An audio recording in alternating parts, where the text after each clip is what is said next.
নমস্কার। এখন বর্তমানে আমাদের পশ্চিমবঙ্গে 2027 সালের জনগণনা শুরু। এখন আমি দেখিয়ে দিচ্ছি আপনারা বাড়িতে বসে মোবাইল ফোনের সাহায্যে কিভাবে খুব সহজেই আপনাদের এনুমারেশন ফর্মটা পূরণ করবেন এবং এটাতে আপনাদের কি প্রশ্ন আরও থাকবে আমি সকল কিছুই দেখিয়ে দিচ্ছি। চলুন তাহলে ভিডিওটা শুরু করা যাক। প্রথমে আপনারা গুগলে এসে সার্চ করবেন জনগণনা 2027, দিলে দেখবেন আপনাদের সামনে এমন একটা সাইট চলে আসবে, সেলফ এনুমারেশন ব্র্যাকেটে এসসি বলে লেখা। তো আপনারা এখানে ক্লিক করবেন, দিলে আপনাদের সামনে এমনটা লেখা আসবে। এবারে এখানে প্রথমে আপনাদেরকে আপনাদের স্টেটটা সিলেক্ট করতে হবে। তো এখানে আমি পশ্চিমবাংলায় করে দিলাম, অর্থাৎ ওয়েস্ট বেঙ্গল।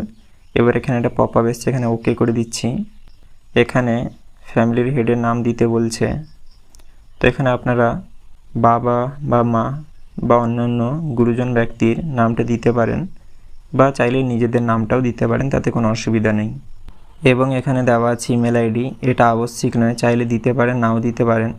এবং এখানে মোবাইল নম্বর, তো এখানে আপনারা মোবাইল নম্বরটা দিয়ে দিবেন এবং এই ক্যাপচাটা দেখে এই ঘরে বসিয়ে দিবেন, দিয়ে এখানে গেট ওটিপিতে ক্লিক করবেন।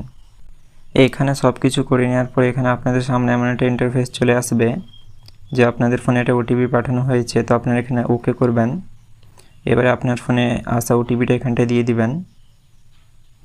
দিয়ে দেওয়ার পরে এখানে আপনারা ল্যাঙ্গুয়েজটা সিলেক্ট করে নেবেন। এখানে আমি বাংলা করে নিলাম এবং আবার এই ক্যাপচাটা দেখে এখানে বসিয়ে ভেরিফাই ওটিপিতে ক্লিক করবেন।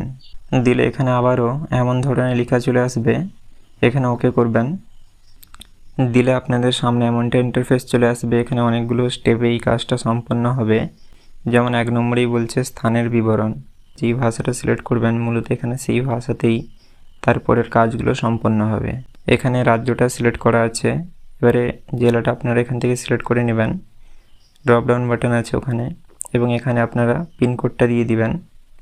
এবং এখানে লেখা আছে গ্রাম, শহর, এলাকা, এই সকল কিছু আপনারা এখানে লিখতে পারছেন এবং এখানে সেটা ম্যাপে পয়েন্ট করতে হবে এমনভাবে। এবারে তারপরে আপনাদের এখানে আপনাদেরকে ম্যাপ থেকে আপনাদের বাড়িটা চিহ্নিত করতে হবে, এমনভাবে আপনারা জুম করে করতে পারেন। আপনারা মূলত আমি এখানে দেখাচ্ছি না, কিন্তু আপনারা এমনভাবেই দুটো আঙুল দিয়ে একদম আপনাদের বাড়ির উপরে মার্কটা করবেন। এখান থেকে আপনারা আপনাদের ঘরটাকে চিহ্নিত করবেন, অথবা গ্রামটাকে, অথবা বাড়ির কাছাকাছি কোনো মন্দির কিংবা স্কুল এই রকম বস্তুকে দিয়ে এখানে অবস্থান নিশ্চিত করুন, এখানে ক্লিক করবেন। দিয়ে এখানে অবস্থান নিশ্চিত করার পরে একটু নিচের দিকে স্ক্রল করবেন এবং এই যে সেভ অ্যান্ড পরবর্তীতে ক্লিক করবেন। এবার এখানে আবারও দেখিয়ে দিচ্ছে, তো এখানে হ্যাঁ ক্লিক করবেন। এবারে 2 নম্বর স্টেপ, সেন্সাস গৃহের বিবরণ। এবার এখানে কি লেখা আছে বলে দিচ্ছে আপনাদের, দেখুন। সেন্সাস গৃহ হচ্ছে একটি বাড়ি বা একটি বাড়ির অংশ যা রাস্তা বা এজমালি, উঠান বা সিঁড়ি ইত্যাদি থেকে নিজস্ব আলাদা প্রবেশপথ থাকার সুবাদে একটি স্বয়ংসম্পূর্ণ অংশ হিসাবে ব্যবহৃত বা পরিগণিত হয়। এইবারে দেখুন কি করতে হবে। প্রথমে বলছে এখানে সেন্সাস গৃহের মেঝের প্রধান উপাদান, অর্থাৎ মেঝেটা কি দিয়ে তৈরি। মাটি, কাঠ, বাঁশ, পোড়া ইট, পাথর, সিমেন্ট, মেঝের টালি, অন্যান্য, এখানে অনেকগুলোই অপশান আছে। তো এখানে আপনাদের বাড়ির মেঝেটা কি দিয়ে তৈরি সেটা আপনারা এখান থেকে সেটা সিলেক্ট করতে পারছেন। তারপরে এখানে বলছে সেন্সাস গৃহের দেওয়ালের প্রধান উপাদান, ঘাস, খড়, বাঁশ ইত্যাদি। তারপরে হচ্ছে প্লাস্টিক, পলিথিন। তারপরে হচ্ছে মাটি, কাঁচা ইট। তারপরে হচ্ছে কাঠ।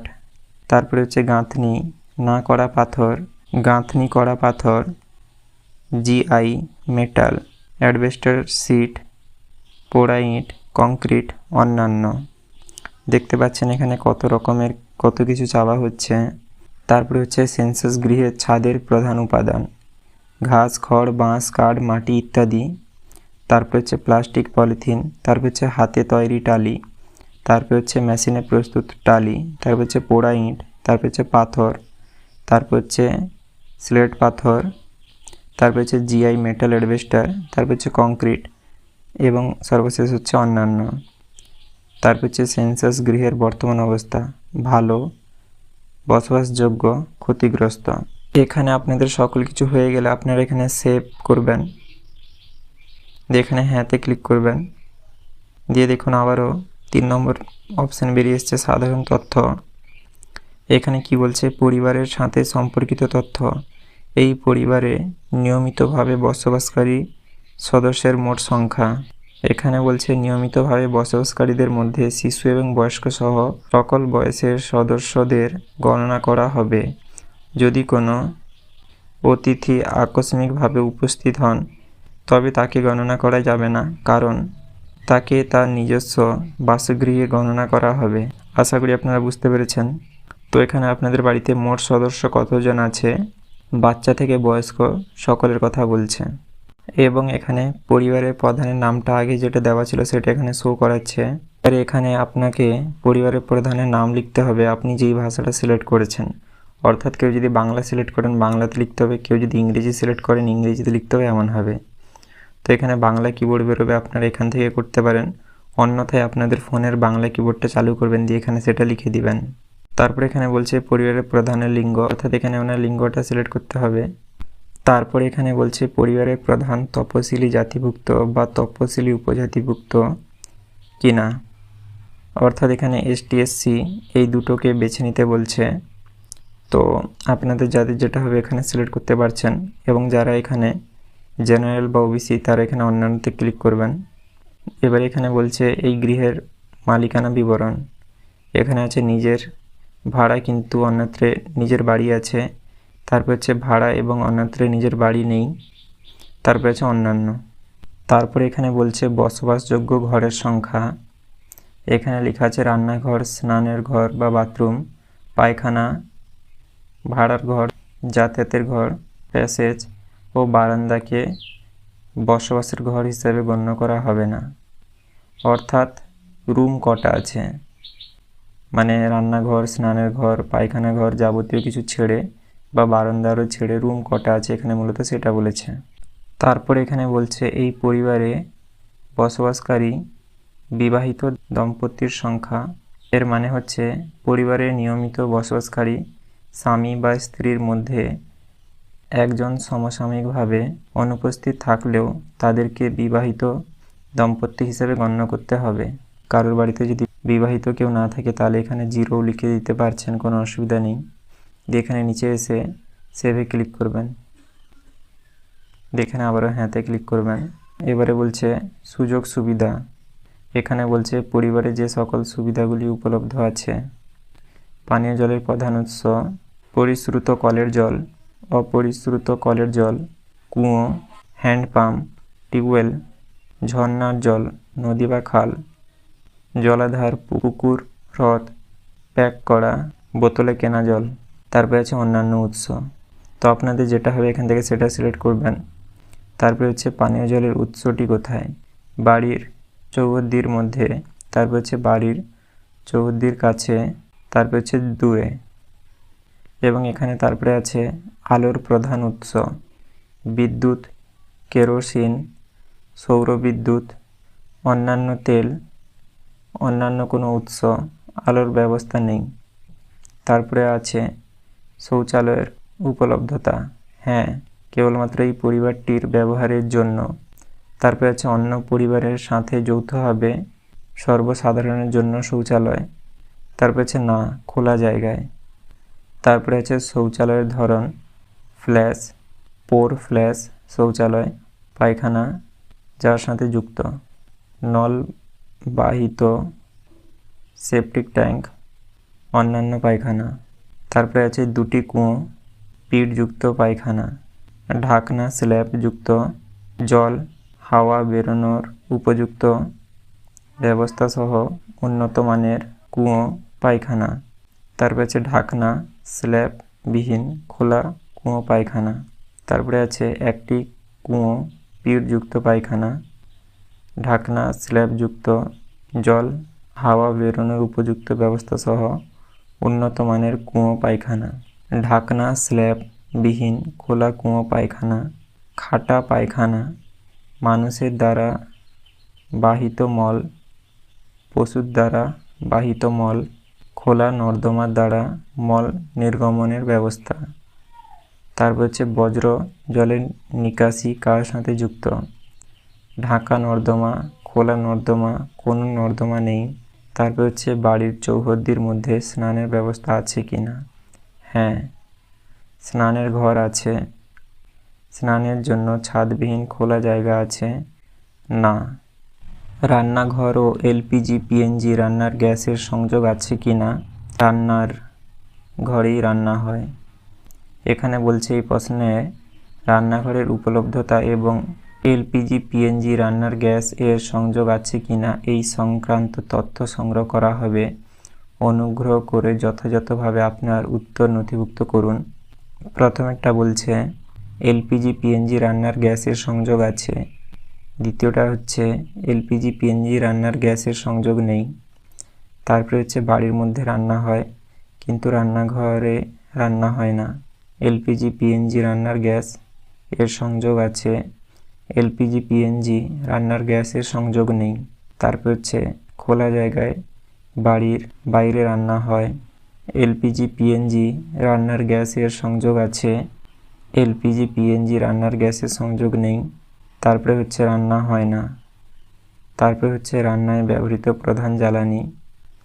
জ্বালানি কাঠ, শস্যের পরিত্যক্ত অংশ, ঘুঁটে, কয়লা, লিগনাইট, কাঠকয়লা, কেরোসিন, রান্নার গ্যাস, এলপিজি, পিএনজি, বিদ্যুৎ, জৈব গ্যাস, সৌরশক্তি, অন্যান্য। তো এখানে এতগুলো আপনারা করে আসার পরে এখানে আপনারা সেভে আবারও ক্লিক করবেন। এখানে যে অনেকগুলো অপশান আছে তার মধ্যে থেকে আপনাদেরকে যে কোনো একটাই সিলেক্ট করতে হবে। যেমন এই যে রান্নাঘরের এই যে ব্যাপারটা, দেখুন এখানে প্রথমেই বলছে যে রান্নার গ্যাসের কানেকশান আছে, সংযুক্ত আছে, এবং দ্বিতীয়টা হচ্ছে সংযোগ নেই।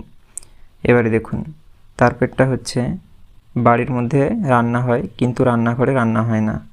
এখানে আবারও আছে সংযোগ আছে, সংযোগ নেই। তো দেখুন আমি প্রথমেরটা সিলেক্ট করেছি, আমি যদি এখানে সিলেক্ট করে দিই দেখুন ওটা অলরেডি সরে যাচ্ছে।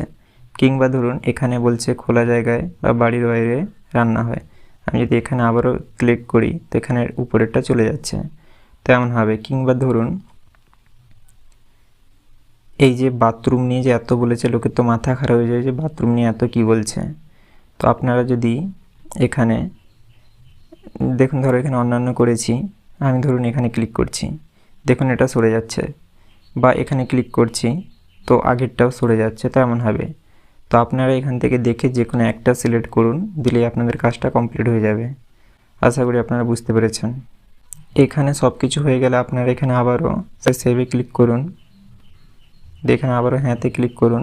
এবার এখানে বলছে পরিসম্পদ, এখানে বলছে যেসব পরিসম্পদ পরিবারটির হেফাজতে রয়েছে। বলছে এখানে যদি পরিবারের কোনো সম্পদ বাণিজ্যিক কারণে ব্যবহৃত হয় তাহলেও তা পরিবারের সম্পদ হিসাবে গণ্য করা হবে। রেডিও ও ট্রানজিস্টার আছে নাকি? তো এখানে হ্যাঁ আছে। সাধারণত রেডিও সেট, তারপর হচ্ছে মোবাইল বা স্মার্টফোন, অন্য কোনো যন্ত্রের মাধ্যমে। তো এখানে আপনারা কিসের মাধ্যমে এই খবর আরও দেখেন যাবতীয় কিছু, এটাই মূলত বলছে আর কি। তো আপনাদের যেটা হবে এখানে সেটা সিলেক্ট করবেন। টিভিতে কেবল বা ডিশ আছে কি না সেটার ধরনটা। প্রথমে বলছে বিনামূল্যে দূরদর্শনের ডিশ অ্যান্টেনা, তারপর হচ্ছে অন্যান্য ডিটিএইচ বা ডিশ, তারপর হচ্ছে কেবল সংযোগ অর্থাৎ কেবল যাকে বলা হয়, এবং তারপর হচ্ছে অন্যান্য। তো আপনাদের যেটা হবে এখান থেকে সেটা সিলেক্ট করে নেবেন, এবং কারো যদি না হয় তো এখানে না করতে পারছেন। তারপর হচ্ছে ইন্টারনেটের উপলব্ধতা, যদি হ্যাঁ হয় তাহলে সেটা কিসে, ল্যাপটপে না কম্পিউটারে, মোবাইলে না স্মার্টফোনে, না অন্য কোনো মাধ্যমে। আর কারো যদি না হয় তো এখানে না করে দিবেন। তারপর এখানে বলছে ল্যাপটপ বা কম্পিউটার আছে না নেই, যদি হ্যাঁ হয় তো হ্যাঁ করবেন, যদি না হয় তো না করবেন। তারপরে বলছে এখানে টেলিফোন, মোবাইল বা স্মার্টফোন আছে। কারো যদি এখানে শুধু ল্যান্ডলাইন থাকে তো এখানে সেটা সিলেক্ট করবেন। অন্যথায় কারো যদি এখানে মোবাইল থাকে তো এখানে সিলেক্ট করবেন যে স্মার্টফোন। নিচেরটা হচ্ছে অন্যান্য সাধারণ মোবাইল, স্মার্টফোন ছাড়া। তারপর হচ্ছে উভয়, উভয় বলতে স্মার্টফোন এবং অন্যান্য ফোন দুটোই আছে। তারপর হচ্ছে না অর্থাৎ নেই কোনো ফোনই। তারপর হচ্ছে সাইকেল এবং স্কুটার, মোটরসাইকেল যাবতীয় কিছু এখানে আছে কিনা বলছে। প্রথমে বলছে এখানে সাইকেল, তারপরে বলছে এখানে স্কুটার, মোটরসাইকেল, তারপর হচ্ছে দুটোই আছে। তো আপনাদের যাদের যেটা হবে সেটা করবেন, এবং কারো যদি এখানে না থাকে তো এখানে কোনোটাই নেইতে ক্লিক করতে পারছেন। তারপর এখানে বলছে 4 চাকার গাড়ি, জিপ, মোটর ভ্যান আছে নাকি, যদি আছে তো এখানে হ্যাঁ করবেন, যদি নেই তো না করবেন। তারপরে বলছে পরিবারটি প্রধানত কোন খাদ্যশস্য গ্রহণ করে, ধানজাত দ্রব্য, গমজাত দ্রব্য, জোয়ারজাত দ্রব্য, বাজরাজাত দ্রব্য, ভুট্টাজাত দ্রব্য, অন্যান্য। তো আপনাদের যাদের যেটা হবে এখান থেকে সেটা সিলেক্ট করবেন। তারপরে এখানে মোবাইল নম্বরটা শো করাবে আপনাদের। তারপরে এখানে আপনারা আবারও সেভ করবেন, দেখেন আবারও হ্যাঁতে ক্লিক করবেন। দিলে আপনাদের সামনে প্রিভিউটা বেরিয়ে আসবে, পরিবারের দেওয়া তথ্যের বিবরণ। এখানে প্রথমে দেখাচ্ছে স্থান, তারপর হচ্ছে সেন্সাস গৃহের বিবরণ, তারপরে দেখাচ্ছে পরিবারের প্রধান সম্পর্কিত তথ্য, তারপরে বলছে পরিবারে যে সকল সুবিধাগুলি উপলব্ধ আছে সেইগুলো, তারপরে বলছে যেসব পরিসম্পদ পরিবারটির হেফাজতে রয়েছে সেটা। তারপরে এবারে দেখুন 2-3টা অপশান এসে গেছে। তথ্য পরিবর্তনের জন্য ফিরে যান, অর্থাৎ আপনারা কেউ যদি এডিট আরও কিছু করতে চান তো এই অপশানে ক্লিক করবেন। তারপরে হচ্ছে রাফ হিসাবে সেভ করুন, তারপরে হচ্ছে নিশ্চিন্ত করুন এবং সাবমিট করুন। এখানে আপনাদের যদি কিছু এডিট করার থাকে তাহলে আপনারা এই অপশানটা ক্লিক করবেন, এবং আপনাদের যাদের সকল কিছু ঠিক আছে, আপনারা এই ফর্মটাকে এতটাই সাবমিট করে রাখতে চান, তাহলে আপনারা এই অপশানটাতে সিলেক্ট করবেন। এবং আপনারা কেউ যদি ফর্মটা একদম সেভ করে দিতে চান তাহলে আপনারা এই সবুজ চিহ্নতে সিলেক্ট করবেন। এবারে এখানে আপনারা যদি ড্রাফট হিসাবে সেভ করতে চান তাহলে এখানে আবার ওকেতে ক্লিক করবেন। এবারে এটা ড্রাফট হিসাবে সেভ হয়ে গেল। আপনারা পরে আবার আপনাদের ফোন নাম্বার দিয়ে ওটিপি আরও দিয়ে লগ ইন করে আপনারা এই অবস্থাতে ফিরে আসতে পারবেন এবং আপনাদের ফর্মটাকে সাবমিট করতে পারবেন কিংবা এডিট আরও করতে পারবেন। তো আপনারা বাড়িতে বসে মোবাইল ফোনের মাধ্যমে খুব সহজেই এমনভাবে অনলাইনে সেন্সাসের জন্য এনুমারেশন ফর্মটা এমনভাবে ফিল আপ করতে পারেন। এটা করা হয়ে গেলে আপনাদের বাড়িতে যখন জনগণনার জন্য কর্মী আসবে তো তখন আপনাদের বাড়িতে বাড়িতে এসে জনগণনা করতে পারে, যারা অনলাইনে করবেন না তাদের, এবং যারা অনলাইনে করে নেবেন তাদের থেকে অ্যাপ্লিকেশান আইডিটা নেবে। এবারে আমি দেখিয়ে দিচ্ছি অ্যাপ্লিকেশান আইডিটা কেমন হবে। আপনাদের সামনে এমন একটা ইন্টারফেস চলে আসবে এবং দেখাবে যে আপনাদের সেলফ এনুমারেশন কমপ্লিট হয়ে গেছে, এবং এখানে একটা আইডি দেখিয়ে দিবে, এইচ দিয়ে শুরু হবে। এবং এইটা আপনাদের বাড়িতে যখন জনগণনার জন্য কর্মী আসবে তখন উনি এই আইডিটা আপনার থেকে চাইবেন। তো আপনারা যদি এই আইডিটা দিয়ে দেন তাহলে উনি এই আইডিটার দরুন সকল কিছু তথ্য আপনাদের থেকে পেয়ে যাবে। আশা করি আপনারা সকল কিছু বুঝতে পেরেছেন। তাও যদি আপনাদের কোথাও কিছু বুঝতে অসুবিধা হয় সেটা আমাকে কমেন্টে জানাতে পারেন, এবং ভিডিওটা যদি আপনাদের ভালো লেগে থাকে তাহলে লাইক এবং সাবস্ক্রাইব করতে ভুলবেন না, এবং আপনারা যারা ফেসবুক থেকে ভিডিওটা দেখছেন পেজটাকে ফলো এবং লাইক করতে ভুলবেন না।